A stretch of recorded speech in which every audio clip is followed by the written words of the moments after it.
നമ്മുടെ +2 Marco 10th Marco ഒന്നും ഒരു കാറ്റഗറിയല്ല. എനിക്ക് അങ്ങനെ ഒരുപാട് വീട് മിസ് ചെയ്തിട്ടില്ല. നീറ്റ് മോഡൽ നടത്തിയപ്പോ തന്നെ 600 കിലോ പോയിട്ടുണ്ട്. ഇത് ഇവരുടെ ഒരു ലോകാണ്. വേറൊരാൾ എന്ത് ചെയ്യുന്നു എന്ന് നോക്കിയിട്ട് നമ്മൾ ചെയ്ത കുടുംബത്തിലെ ആദ്യത്തെ ഡോക്ടറാണോ? ഹായ് മക്കളെ, ഇന്ന് നമ്മളെ കൂടെ ഉള്ളതെന്ന് വെച്ച് കഴിഞ്ഞാൽ എജുപോർട്ടിന്റെ കൂടെ നീറ്റിന് റിപ്പീറ്റ് ചെയ്ത് ഇന്നലെ നടന്ന നീറ്റ് എക്സാമിൽ എത്ര മാർക്ക് നമ്മളെ 689 എന്താണ് എക്സ്പെക്ടഡ് സ്കോർ ഉള്ള അമീഷ അല്ലേ? യെസ്. ഒറ്റ ചോദ്യം, ഈ വർഷം നീറ്റ് റിപ്പീറ്റ് ചെയ്യാൻ പോകുന്ന കുട്ടികളോട് ഒരു 5 ഉപദേശം, 5 അഡ്വൈസസ് കൊടുക്കണം. 5 അങ്ങനെ ആലോചിക്കാൻ സമയമാണോ? യെസ്, ആലോചിച്ചോളൂ. സംഭവം ഇവളിവിടെ 5 പോയിന്റേ പറയുന്നുണ്ടാവുമെങ്കിലും നിങ്ങൾക്ക് ഇവളോട് ചോദിക്കാൻ ഒത്തിരി കാര്യങ്ങൾ ഉണ്ടാവുമെന്ന് എനിക്കറിയാം. അതായത് എങ്ങനെ ഫിസിക്സ് പഠിച്ചു, കെമിസ്ട്രി എങ്ങനെ പഠിച്ചു, ടെൻഷൻ എങ്ങനെ ഹാൻഡിൽ ചെയ്തു എന്നൊക്കെ ഉള്ളത്. അപ്പം അങ്ങനെയുള്ള നിങ്ങൾ എന്ത് ഡൗട്ട് ഉണ്ടെങ്കിലും നിങ്ങൾക്ക് കമൻറ്റ് ചെയ്യാവുന്നതാണ്. എല്ലാ ഡൗട്ടുകളും നമ്മൾ കണ്ടിട്ട് ഒരു വീഡിയോ കൂടെ വളരെ ഡീറ്റെയിൽ ആയിട്ട് ചെയ്യാം അല്ലേ? ഓക്കെ, അപ്പം എന്താ നിങ്ങളുടെ ഡൗട്ടുകൾ കമൻറ്റ് ചെയ്യാം. അതായത് ഇത്രയേ ഉള്ളൂ. നീ ഈ വർഷം പഠിച്ചപ്പോൾ നിനക്ക് വർക്കൗട്ട് ചെയ്ത പല കാര്യങ്ങളുണ്ടാവും, അതങ്ങോട്ട് പറഞ്ഞാൽ മതി. ഒരു 5 കാര്യങ്ങൾ എന്തൊക്കെയാണ് ബെസ്റ്റ് എന്ന് ഫീൽ ചെയ്തത്, അല്ലെങ്കിൽ നിനക്ക് ഇത്രയും മാർക്ക് സ്കോർ ചെയ്യാൻ ഹെൽപ്പ് ചെയ്ത 5 കാര്യങ്ങൾ പറഞ്ഞാൽ മതി. ഓക്കെ, അപ്പോൾ റെഡി ആവും? യെസ്, തുടങ്ങിക്കോ. First point. First of all hard work ഉണ്ടെങ്കിൽ മാത്രമേ നമുക്ക് കയറാൻ പറ്റുള്ളൂ. പിന്നെ ഫസ്റ്റ് തന്നെ ഇങ്ങോട്ട് വന്ന സമയത്ത് സാറ് പറഞ്ഞു ലൈക്ക് എല്ലാം ഇവിടുന്ന് പ്രൊവൈഡ് ചെയ്യും, നിങ്ങൾക്ക് വേണ്ട ക്ലാസ്സുകളും എക്സാംസും like modules, hostel, food facilities എല്ലാം തരും. പക്ഷെ 80% നിങ്ങളുടെ ഹാർഡ് വർക്ക് നിങ്ങളെ റിസൾട്ടിൽ എത്തിക്കുക എന്ന് പറഞ്ഞാൽ അതുപോലെ തന്നെയാണ്. ഹാർഡ് വർക്ക് ചെയ്തിട്ടുണ്ട്. ലൈക്ക് നമ്മൾ ഹാർഡ് വർക്ക് ചെയ്താൽ മാത്രമേ കിട്ടുള്ളൂ. നമ്മുടെ വർക്ക് ആയിരിക്കും നമ്മുടെ റിസൾട്ട്. ഞാൻ എപ്പോഴും നിങ്ങളോടൊക്കെ പറയുന്നതാണ്, റാങ്ക് കിട്ടാനുള്ള എല്ലാ സംഭവവും നമ്മൾ ഇവിടെ പ്രൊവൈഡ് ചെയ്യും. പക്ഷെ നിങ്ങൾ പഠിക്കുന്നതാണ് അതിലെ മോസ്റ്റ് ഇമ്പോർട്ടന്റ് എന്നുള്ളത് തുടക്കം മുതൽ അവസാനം വരെ കീപ്പ് ചെയ്തിട്ടുണ്ട് അല്ലേ? അത് എനിക്ക് തോന്നുന്നത് നിങ്ങൾക്ക് കിട്ടുന്ന റാങ്ക് എന്ന് പറഞ്ഞാൽ നിങ്ങൾ എത്ര ക്വസ്റ്റ്യൻ ചെയ്യുന്നു എന്നുള്ളത് തന്നെയാണല്ലേ? അതെ, നമ്മൾ എത്ര വർക്ക് ചെയ്തു, നമ്മൾ എത്രത്തോളം ചെയ്തിട്ടുണ്ട്, അതിനൊക്കെ അനുസരിച്ച് നമ്മളുടെ സ്കോർ വരും. ഇനി രണ്ടാമത്തേത് എന്ന് പറഞ്ഞാൽ ഫ്രണ്ട്സ്. നമ്മൾ ഇപ്പൊ എന്ത് ലൈക്ക് ഹെൽപ്പ് ചെയ്യുന്ന ഫ്രണ്ട്സ് ഉണ്ടാവല്ലോ. നമ്മൾ ലൈക്ക് മിസ്റ്റേക്സ് വരുമ്പോൾ നമ്മൾ അവരുടെ അടുത്ത് ചോദിക്കുന്നു, അവരെന്തെങ്കിലും മിസ്റ്റേക്ക് വരുമ്പോൾ നമ്മളെ അടുത്ത് ചോദിക്കുന്നു, ഡിസ്കഷൻ, അതെല്ലാം നമ്മളെ നല്ല ഹെൽപ്പ് ചെയ്യും. ചിലപ്പോൾ നമ്മൾ ഡിസ്കസ് ചെയ്ത കാര്യമായിരിക്കും എക്സാമിന് നമുക്ക് സ്ട്രൈക്ക് ചെയ്യുന്നുണ്ടായിരിക്കാം. അപ്പൊ അതൊക്കെ നല്ല നല്ല നല്ല ഹെൽപ്ഫുൾ ആണ്. ഓക്കെ, അതായത് നീ പറയുന്നത് നല്ല ഫ്രണ്ട്സുമായിട്ട് നല്ല ഫ്രണ്ട്സിനായിട്ട് അതെപ്പോഴെങ്കിലും നിനക്ക് ഡൗൺ ആകുമ്പോൾ അവരെ ഹെൽപ്പ് ചെയ്തിട്ടുണ്ടോ, അല്ലെങ്കിൽ വെറും പഠിത്തത്തിന്റെ മാത്രം? അങ്ങനെയല്ല, ലൈക്ക് ഒരു എക്സാമിന്റെ മാർക്ക് പോവാണെന്നുണ്ടെങ്കിലും അവർ പറയും ഇതിലല്ലേ പോയുള്ളൂ, ലൈക്ക് നെക്സ്റ്റ് നമുക്ക് പഠിക്കാം, മിസ്റ്റേക്സ് പഠിക്കാൻ വേണ്ടിയിട്ടൊക്കെ ഹെൽപ്പ് ചെയ്യും. വാശിയോടെ പഠിച്ചിട്ടുണ്ടെങ്കിൽ എക്സാംസിന്റെ കേസിൽ കൈൻഡ് ഓഫ് ഒരു കോമ്പറ്റീഷൻ ഉണ്ടാവും. ലൈക്ക് നമുക്ക് അത്ര കയറണം ഇത്ര കയറണം. പക്ഷെ നമ്മളെ മിസ്റ്റേക്ക് ഉണ്ടാകുമ്പോൾ നമ്മളെ ഹെൽപ്പും ചെയ്യും. ഇത് ഇമ്പോർട്ടൻ്റ് ആണ് കേട്ടോ. നിങ്ങളിപ്പോൾ എവിടെയാണ് റിപ്പീറ്റ് ചെയ്യുന്നതെങ്കിലും അവിടെ പലതരം ആൾക്കാരുണ്ടാവും. അപ്പോൾ നിങ്ങൾ ഏറ്റവും ബെസ്റ്റ് എന്ന് വെച്ചാൽ ഒന്ന് നിങ്ങളുമായിട്ട് നല്ല സിംഗിൾ ആൾക്കാരുമായിട്ട് കമ്പനി ആവുക. രണ്ടാമത് അതും സിംഗ് മാത്രം പോരാ, അവരെന്തായിരിക്കണം പഠനവുമായിട്ട് നിങ്ങൾക്ക് നിങ്ങൾക്കൊരു പോസിറ്റീവ് എൻവയോൺമെന്റ് അല്ലെ പോസിറ്റിവിറ്റി തരുന്ന ആളായിരിക്കണം. അല്ലാതെ എടാ നമുക്ക് കുഴപ്പം, നമുക്ക് സംസാരിക്കാം, നമുക്ക് ടാബ് ക്രാക്ക് ചെയ്യാം, അങ്ങനത്തെ ആൾക്കാരുമായിട്ട് ആവരുത് എന്ത് ചെയ്യേണ്ടത്. നിങ്ങളെ ഫ്രണ്ട്ഷിപ്പ് ഉണ്ട്, അതാ വളരെ ഇമ്പോർട്ടൻറ്റ്. ഞാൻ കഴിഞ്ഞ കുറേ കാലമായിട്ട് കിട്ടിയ റിസൾട്ട് ഒക്കെ നോക്കുകയാണെങ്കിൽ ആ ഒരു ഗ്രൂപ്പിന് എപ്പോഴും എന്ത് ചെയ്യാറുണ്ട്, എഫക്റ്റ് കിട്ടാറുണ്ട്. ഓക്കെ, അപ്പം ഒന്നാമത്തത് ഹാർഡ് വർക്ക് ആണ്, രണ്ടാമത്തത് നല്ല ഫ്രണ്ട്സ്. ഇനി എന്താ? പിന്നെ ഇപ്പോ ഇല്ല, അപ്സ് ആൻഡ് ഡൗൺസ് എല്ലാവർക്കും ഉണ്ടായിരിക്കും. എന്റെ ഫ്രണ്ട് ഉണ്ടായിരുന്നു, ലൈക്ക് +2 77% എങ്ങാണ്ട് മാർക്ക് ഉണ്ടായിരുന്നുള്ളൂ. പക്ഷെ നീറ്റ് കഴിഞ്ഞപ്പോ ഇവിടെ അഭിജിത്ത്, അപ്പൊ പക്ഷെ നീറ്റ് കഴിഞ്ഞപ്പോ നല്ല സ്കോർ ഉണ്ട്, കിട്ടും എന്നുള്ള അത്രയും സ്കോർ ഉണ്ട്. അപ്പൊ ലൈക്ക് ഇത്ര പേർക്കേ കിട്ടൂ അങ്ങനെയൊന്നുമില്ല. നമ്മുടെ +2 മാർക്കോ 10th മാർക്കോ ഒന്നും ഒരു കാറ്റഗറിയല്ല. നമ്മൾ റിപ്പീറ്റ് ചെയ്യുന്ന സമയത്ത് ആ ഒരു വർഷം നമ്മൾ എന്ത് ചെയ്യുന്നു, ആ എക്സാമിന്റെ ആ ഒരു 3 hour 20 minutes നമ്മൾ എന്ത് ചെയ്യുന്നു, ആ ഒരു സാധനമാണ് നമ്മുടെ റിസൾട്ട്.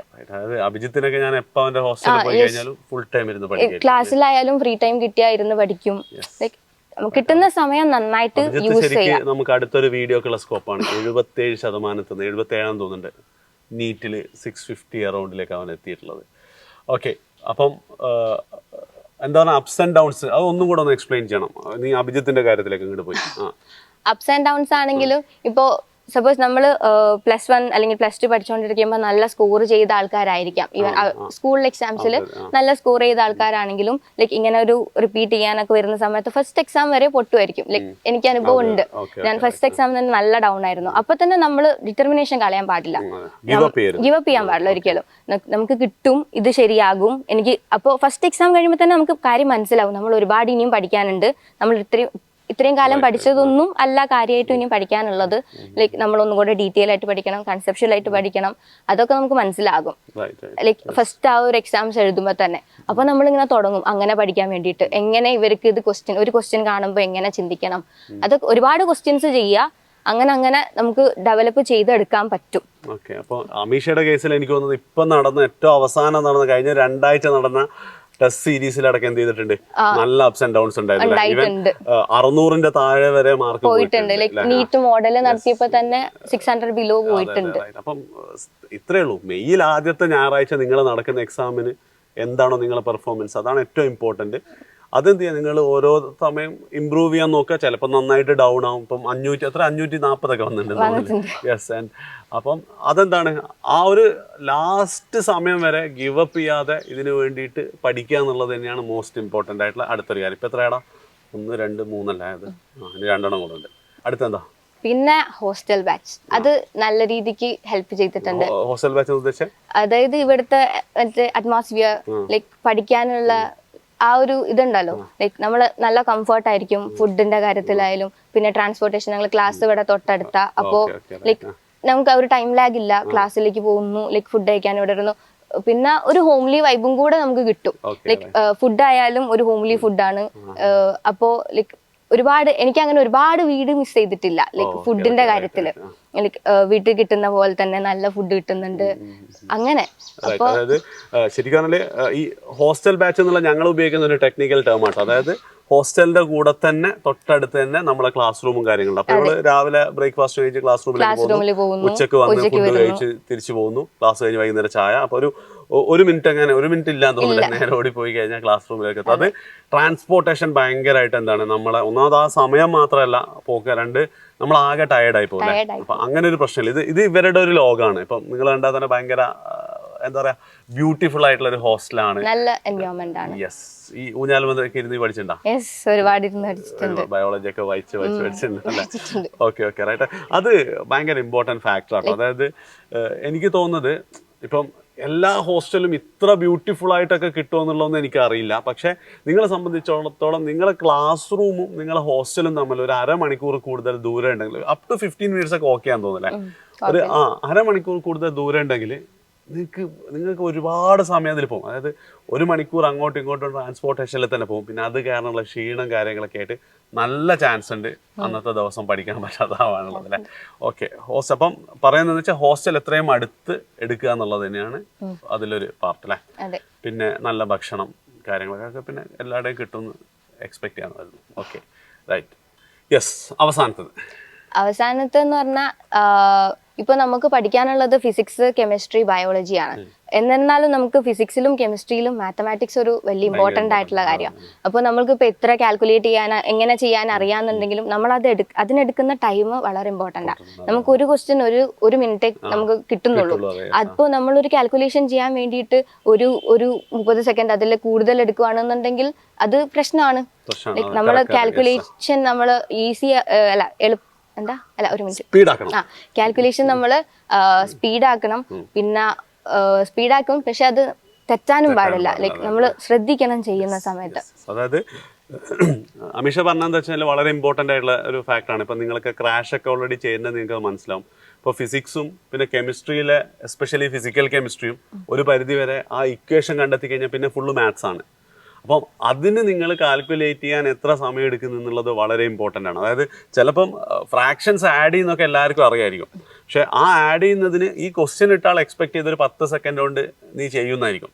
നീ ഇപ്പോൾ അതൊരു 25-30 സെക്കൻഡാണ് എടുത്തതെങ്കിൽ ചിലപ്പോൾ എന്തായിരിക്കും 180 ചോദ്യത്തിൽ ഒരു 160 ചോദ്യമേ നിങ്ങൾക്ക് ചെയ്യാൻ പറ്റുള്ളൂ. അപ്പം ഇവിടെ വന്നിട്ട് നമ്മൾ ബേസിക് വന്നിട്ടുണ്ട്. പക്ഷെ എന്നിട്ടും നിനക്ക് എന്തായിരുന്നു ആ ടൈം ഇമ്പ്രൂവ് ചെയ്യാൻ സമയം എടുക്കണം. അപ്പം എനിക്ക് തോന്നുന്നത് വരുന്നതിന് മുമ്പേ അവരെന്ത് ചെയ്യണം, ഇത് പഠിച്ചിട്ട് സെറ്റാക്കിയിട്ട് പോകണം എന്നാണ് അല്ലേ? എടാ വളരെ ഇമ്പോർട്ടൻ്റ് ആണ്. ഞങ്ങൾ എന്ത് ചെയ്യുന്നുണ്ട്, ഈ ഒരു 8-ാം തീയതി മുതൽ നിങ്ങൾക്ക് ഫ്രീ ആയിട്ട്, അതായത് റിപ്പീറ്റ് ചെയ്യാൻ ആഗ്രഹിക്കുന്ന നീറ്റിനും ജെയ്ക്കും റിപ്പീറ്റ് ചെയ്യാൻ ആഗ്രഹിക്കുന്ന മുഴുവൻ ആൾക്കാർക്കും ഫ്രീ ആയിട്ട് ഒരു ഫൗണ്ടേഷൻ, മാത്സിൻ്റെ ഫൗണ്ടേഷൻ ക്ലാസ് നമ്മൾ നമ്മുടെ ആപ്പിൽ തരുന്നുണ്ട്. അപ്പോൾ നിങ്ങൾ ആകെ ചെയ്യേണ്ടതെന്ന് വെച്ചാൽ ആപ്പ് ഇൻസ്റ്റാൾ ചെയ്യുക, നീറ്റ് അല്ലെ ജെയ് ക്രാഷിലേക്ക് പോയി കഴിഞ്ഞാൽ ആ കണ്ടന്റ് നിങ്ങൾക്ക് കിട്ടും. കൂടുതൽ ഡീറ്റെയിൽസിന് വേണമെങ്കിൽ നമുക്ക് നമ്മളെ നമ്പറിലോ കാര്യങ്ങൾക്കോ നിങ്ങൾക്ക് വിളിക്കാം. പക്ഷെ ഇത് വളരെ ക്രിട്ടിക്കലാണ് കേട്ടോ. അതായത് ഇപ്പം എജു പോർട്ടൽ ആണെങ്കിലും ഞങ്ങളെ റിപ്പീറ്റർ ബാച്ചിൽ നമ്മൾ സ്ഥിരമായിട്ട് എന്ത് ചെയ്യാറുണ്ട്, മാത്സ് ബേസിക്സ് കൊടുക്കാറുണ്ട്, വേറെ ഏത് സെൻറ്റർ ആണെങ്കിലും തരും. പക്ഷേ അത് പോരാ. അതായത് നിങ്ങളെ ഫ്രാക്ഷൻ എനിക്ക് പഠിപ്പിക്കാൻ 1 മിനിറ്റ് മതി, 2 ഫ്രാക്ഷൻ ആഡ് ചെയ്യാൻ പഠിപ്പിക്കാൻ 1 മിനിറ്റ് മതി. പക്ഷേ അത് നിങ്ങൾ റിപ്പീറ്റ് ചെയ്യുമ്പോഴല്ല അത് പഠിക്കേണ്ടത്. മുന്നേ പഠിച്ച് ചെയ്തോ 2 ഫ്രാക്ഷൻ കാണുമ്പോൾ എന്ത് ചെയ്യണം, നോക്കിയിട്ട് നമുക്ക് അതിൻ്റെ ആൻസറിലേക്ക് എത്താൻ പറ്റണം, തെറ്റേം കൂടെ ചെയ്യാതെ. അപ്പം അത് വളരെ ഇമ്പോർട്ടൻ്റ് ആയിട്ടുള്ള സാധനമാണ്. ഇനി 5 പോയിന്റായി, നമുക്ക് ഒരു ബോണസ് പോയിന്റ് എന്തെങ്കിലുമൊക്കെ കൊടുക്കണം. ഒരു ബോണസ് പോയിന്റ് കൂടി കൊടുക്കുകയാണെങ്കിൽ എന്താ? ബോണസ് പോയിന്റ് എന്ന് പറയുമ്പോൾ ഒരു സിസ്റ്റം, ലൈക്ക് നമ്മൾക്ക് എല്ലാവർക്കും ഒരുപോലെ ആയിരിക്കില്ല എല്ലാ സബ്ജക്ട്സും ഉണ്ടായിരിക്കുക. ഇപ്പോൾ എനിക്കാണെങ്കിൽ ഫിസിക്സ് ഞാൻ കുറച്ച് വീക്കായിരുന്നു, ലൈക്ക് ബയോളജി കുഴപ്പമില്ല, പക്ഷെ ഫിസിക്സ് ഞാൻ കുറച്ച് വീക്കായിരുന്നു. അപ്പോൾ എൻ്റെതായിട്ടുള്ള രീതിയിൽ ഞാൻ ഫിസിക്സ് പഠിക്കാൻ വേണ്ടിയിട്ട് എൻ്റെതായിട്ടൊരു സിസ്റ്റം ഉണ്ടാക്കി എടുക്കണം. ലൈക്ക് ഓരോരുത്തരും അവരുടെ രീതിയിൽ ഒരു ചെയ്യണം. ഇപ്പോൾ വേറൊരാൾ എന്ത് ചെയ്യുന്നു എന്ന് നോക്കിയിട്ട് നമ്മൾ ചെയ്താൽ ശരിയാവില്ല. ലൈക്ക് ഞാൻ മോർ ക്വസ്റ്റ്യൻസ് ചെയ്തിട്ടുണ്ടായിരുന്നു കൺസെപ്ച്വൽ ആയിട്ട്. ലൈക്ക് ഇപ്പോൾ ഡെറിവേഷൻ ആണെന്നുണ്ടെങ്കിലും എല്ലാ ഡെറിവേഷനിലും എല്ലാ സ്റ്റെപ്സും നോക്കുമായിരുന്നു. ചിലപ്പോൾ അതിന്റെ ഇടയിൽ നിന്നായിരിക്കും ക്വസ്റ്റ്യൻ തരുമായിരിക്കാം. അപ്പോൾ നമ്മൾ മുഴുവൻ നമുക്ക് ഇക്വേഷൻ മാത്രം പഠിച്ചു വെച്ചിട്ടല്ല ഞാൻ ചെയ്തുകൊണ്ടിരുന്നത്. ലൈക്ക് എല്ലാ ഡെറിവേഷൻസ് നോക്കുമ്പോൾ നമ്മൾ അതിനിടയിൽ എന്തെങ്കിലും ചോദിക്കുകയാണെന്നുണ്ടെങ്കിൽ നമുക്ക് മനസ്സിലാവും. ബേസിക് കാര്യങ്ങൾ അറിയാന്നുണ്ടെങ്കിൽ നമുക്ക് ഇക്വേഷൻ അറിയില്ലെങ്കിലും നമുക്ക് അതിലേക്ക് എത്തിക്കാനും പറ്റും. അപ്പോൾ കുറച്ച് ടൈം എടുത്തിട്ട് കൺസെപ്റ്റ് സെറ്റാക്കി കഴിഞ്ഞാൽ കുറെ ക്വസ്റ്റ്യൻസ് ചെയ്യുന്ന ഇമ്പ്രൂവ് ആവും. ബയോളജിക്ക് നിനക്ക് അങ്ങനെ സിസ്റ്റം ഉണ്ടായിരുന്നോ? ബയോളജി നമുക്ക് തോന്നും ബയോളജി ഭയങ്കര ഈസി ആയിരിക്കും എന്ന്, പക്ഷെ അത് അത്ര ഈസി ഉള്ള കാര്യമല്ല. എന്താന്ന് വെച്ചാൽ നമ്മൾ ഓരോ ലൈൻ ബൈ ലൈനിൽ, ഇപ്പൊ ഒരു ലൈനിൽ ഒരു ഓൺലി നമ്മൾ NCERT ഉണ്ടായിരുന്നു, പക്ഷെ ക്വസ്റ്റ്യൻ പേപ്പറിൽ ഓൺലി ഇല്ല. പക്ഷെ അത് മതി നമുക്ക് ആ സ്റ്റേറ്റ്മെന്റ് ഇൻകറക്റ്റ് ആവാൻ വേണ്ടിയിട്ട്. അപ്പൊ നമ്മൾ എല്ലാം ശ്രദ്ധിക്കണം. എന്തോ വന്നിരുന്നു ആ ഓൺലി അങ്ങനെ പറഞ്ഞിരുന്നു. അത് ഇമ്പോർട്ടൻ്റ്. നിങ്ങൾ വിചാരിച്ചത്ര എളുപ്പമല്ല കേട്ടോ ബയോളജി. കാരണം ബയോളജി ലൈൻ ബൈ ലൈൻ ഒക്കെ പഠിക്കാനൊക്കെ എളുപ്പമാണെങ്കിലും ഈ ക്വസ്റ്റ്യൻ ചെയ്ത് എന്താ പറയുക, നമ്മൾ മിസ്റ്റേക്ക് വരുത്താൻ സാധ്യതയുള്ള അതേപോലെ എന്ത് തരും, അവർ ക്വസ്റ്റ്യൻ തരില്ല, സെയിം സ്റ്റേറ്റ്മെന്റ് തരും. എൻഡിൽ ഒരു ഓൺലി വന്നു കഴിഞ്ഞാൽ ചിലപ്പോൾ എന്താ ഇൻകറക്റ്റ് ആയി പോകുന്നുണ്ടല്ലേ. ഓക്കെ, അപ്പം എങ്ങനെയാ നീ ബയോളജി പഠിച്ചോണ്ടിരുന്നത്? ബയോളജി എനിക്ക് ലൈക്ക് ഒറ്റയ്ക്ക് വായിക്കുമ്പോൾ ഞാൻ നല്ല ലാഗ് ആയിരിക്കും ബയോളജി. അപ്പോൾ ലൈക്ക് പല പോയിന്റും ഞാൻ കാണാത്തതും വരും ഒറ്റയ്ക്ക് വായിക്കണം. അപ്പോൾ ഞാൻ ഒരു ഫ്രണ്ടും കൂടെ ഇരുന്നിട്ട് ലൈക്ക് ഞങ്ങൾ കമ്പൈൻ സ്റ്റഡി പോലെ എനിക്ക് പഠിപ്പിക്കാൻ ഇഷ്ടമായിരുന്നു. അപ്പൊ ഞാനിങ്ങനെ അവൾക്ക് പറഞ്ഞു കൊടുക്കും. ലൈക്ക് എൻ്റെ എന്തെങ്കിലും മിസ്റ്റേക്ക് വരുമ്പോൾ അവള് പറയും അത് അങ്ങനെ അല്ലല്ലോ ഇങ്ങനെയല്ലേ. അപ്പൊ നമ്മൾ ഡിസ്കസ് ചെയ്യുമ്പോൾ ഞങ്ങൾ രണ്ടാളുടെയും കൺസെപ്റ്റ് അവിടെ ക്ലിയർ ആവും ചെയ്യും. അങ്ങനെയാ പഠിച്ചോണ്ടിരുന്നത്. കെമിസ്ട്രി പഠിക്കുന്നതിനെ കുറിച്ച് പറയണ്ടോ? കെമിസ്ട്രി പറയുകയാണെങ്കിൽ കെമിസ്ട്രിയും ക്വസ്റ്റ്യൻസ് ഒരുപാട് ചെയ്യാം. NCERT കെമിസ്ട്രിയിൽ ഇമ്പോർട്ടൻ്റ് ആയിട്ടുള്ള ഒരു കാര്യമാണ്. ലൈക്ക് ഇനോർഗാനിക് ചാപ്റ്റേഴ്സ് ആണെങ്കിലും നമ്മൾ ബയോളജി വായിക്കുന്ന പോലെ തന്നെ NCERT ലൈൻ ബൈ ലൈൻ വായിക്കണം. അതിലും കുറേ സാധനങ്ങൾ ഇങ്ങനെ ഹിന്റ് ആയിട്ട് കിടക്കുന്നുണ്ടാവും. കുറെ ക്വസ്റ്റ്യൻസ് NCERT-ലുള്ള തന്നെ ക്വസ്റ്റ്യൻ ചോദിച്ചിട്ടുണ്ട് നീറ്റിന്. കഴിഞ്ഞ വർഷം എനിക്ക് ഞാൻ തന്നെ പറഞ്ഞു കുറെ ക്വസ്റ്റ്യൻസ് ഇൻഡെക്സിലുള്ള ക്വസ്റ്റ്യൻസ് ചോദിക്കാറുണ്ട്, നോക്കിക്കൊണ്ടേ ഇരിക്കുന്നേ ഉള്ളൂ. അപ്പം ശരിക്ക് എന്ത് തോന്നുന്നു ഇപ്പൊ ലാസ്റ്റ് അവസാനം പിന്നെ എന്താ ഈ റിസൾട്ടിലേക്ക് എത്തി പാരന്റ്സ് എന്ത് പറയുന്നു? പാരന്റ്സ് മോസ്റ്റ് ഭയങ്കര ഇമ്പോർട്ടന്റ് ആയിട്ടുള്ള ഒരു ഇതെന്നാ പാരന്റ്സിനെ ഹാപ്പി ആക്കുക എന്നുള്ളതാണ്. എന്താ വെച്ചാൽ അവര് ഒരുപാട് കഷ്ടപ്പെടുന്നുണ്ടല്ലോ നമുക്ക് വേണ്ടിയിട്ട്. അപ്പൊ അവരെ ഞാൻ കാരണം പ്രൗഡ് ആവുന്നു, അവര് ഹാപ്പി ആവുന്നു, അതൊക്കെ ഭയങ്കര ഹാപ്പി ആയിട്ടുള്ള കാര്യം. അച്ഛൻ നോർമൽ കൂലി പണി ചെയ്യും. അമ്മ ഒരു ടൈലറാ. കുടുംബത്തിലെ ആദ്യത്തെ ഡോക്ടറാണോ? കൈൻഡ് ഓഫ് അങ്ങനെയാണ്. യെസ്, കുടുംബത്തിലെ ആദ്യത്തെ ഡോക്ടറാണ്. അപ്പൊ ഇന്നിനി പോവാണല്ലേ, പെട്ടി സാധനങ്ങളൊക്കെ പാക്ക് ചെയ്ത് വീട്ടിൽ പോയി കഴിഞ്ഞാൽ എല്ലാവരോടും ഒക്കെ പറയണം, യെസ് ഞാൻ ഇനി എന്ത് ചെയ്യാൻ പോവാണ്, മിനിമം ഒരു കോഴിക്കോട് മെഡിക്കൽ കോളേജെങ്കിലും പഠിക്കും എന്നുള്ളതല്ലേ. അപ്പം all the best and thank you for everything. ശരി.